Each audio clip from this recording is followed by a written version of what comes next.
Konnichiwa everybody, it is Frotaku. Just got done watching the movie Eternals. My opinions on it, could have been a little bit better. I guess a little bit too much, touchy-feely, not enough action in my opinion, but spoilers, I should have said that first. Spoiler warning, if you don't want me to spoil the after credits or the whole movie and everything like that, be warned. Actually, I'm going to mainly talk more about it on the post-after credits. I'm starting to realize Marvel's starting to do 2 post-credits instead of 1 for some reason, so let's get to it. You've been warned, so cut off the video right now if you don't know what happened. Now, as far as I remember and what I saw in the movie and comics all put together, Eternals, basically a bunch of superheroes, artificial superheroes created by celestial beings to prepare the world for the birth of a new celestial being. Therefore, everybody on the planet, everything dies. So, the Earth is the womb, and boom, pops up a new celestial being.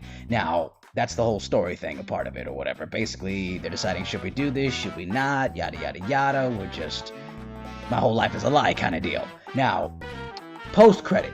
Again, don't want to know, look away now. If you made it this far, then hey, brace yourself. Now, the post-credit, one of the main characters, the girl who had the abilities to be able to control elements, one of the guys that she was dating named Dane Whitman. Now, that name sounded familiar, but when I saw something at the end, that confirmed it. Now, Dane Whitman was trying to tell her before she got taken away by the celestial being for trial or some kind of judgment.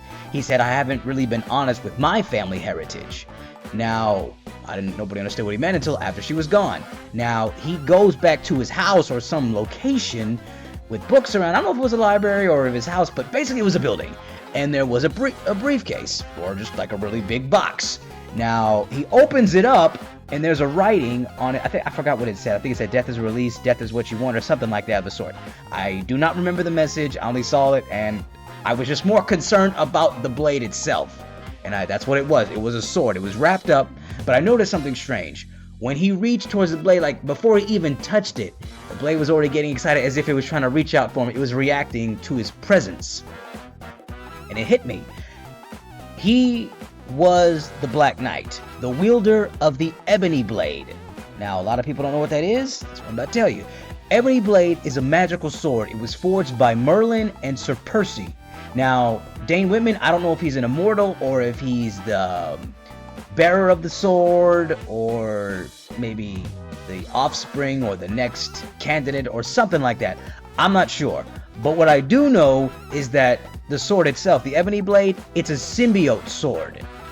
It was also told by Null. Now, this got me excited because this tells me that Venom, or Venom's story, is all intertwined in Eternals, or at least getting everybody ready for the continuation of the Venom series.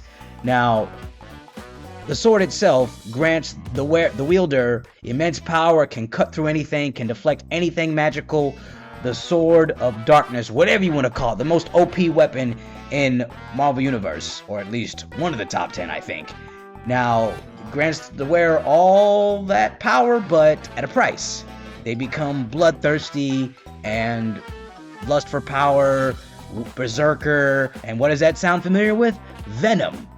Same thing with the suit. If anybody read the comics, the symbiotes were very violent. I mean, they weren't always that way. They became that way. And not a lot of people know, but Null is the god of symbiotes, the god of darkness. And he also happens to be one of the strongest enemies to the Celestials. You think the Celestials were all big and badass because they're way bigger than a planet and a galaxy, and they make it so, and they create life, whatever you want to call it, but they fear Null. Null is their biggest enemy. Now, my theory is maybe the reason why they wanted to obviously destroy Earth just to birth a new Celestial, maybe to prepare for some kind of war, because Null could easily handle any celestial being. And if anybody read the comics, he actually literally ripped Sentry, which is supposed to be a very strong superhero.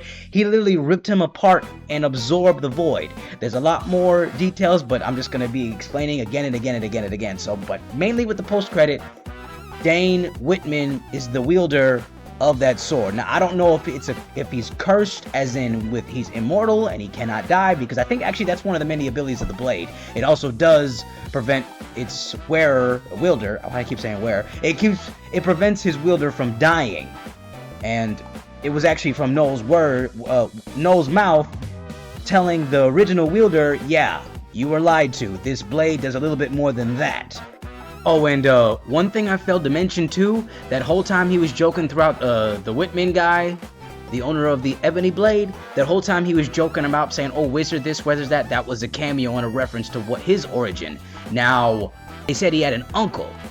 Now, my theory is that maybe his uncle's Merlin, or maybe one of the knights, the Sir Percy guy, or whatever the heck it is, because Noel did tell the wielder, like, hey, this is what this blade's meant for, and whoever has the blade is cursed by it. So maybe the fact that he's mad at his uncle is because his uncle didn't tell him that he was gonna have to put up with his burden for the rest of his life, or something.